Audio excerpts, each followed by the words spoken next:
বাঙালির স্বাদ আর মাংস ভাত সব সময় একসাথে থাকে।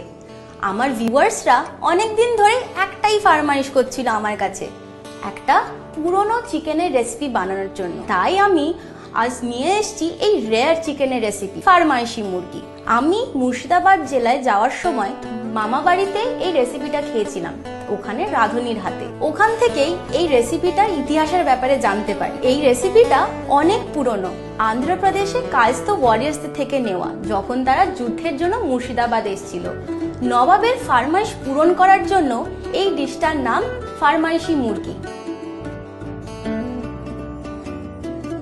আমার কাছে নবাবী রাঁধুনিদের মতো রিসোর্স নেই, কিন্তু এইটা দেখতে বেশ ভালো হয়েছে। এই রেয়ার এন্ড লস্ট রেসিপিটা আপনারাও বানিয়ে ফেলতে পারবেন।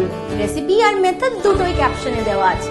ডক্টরস চয়েসের সয়াবিন অয়েল ইউজ করলেই বুঝতে পারবেন কেন বলি।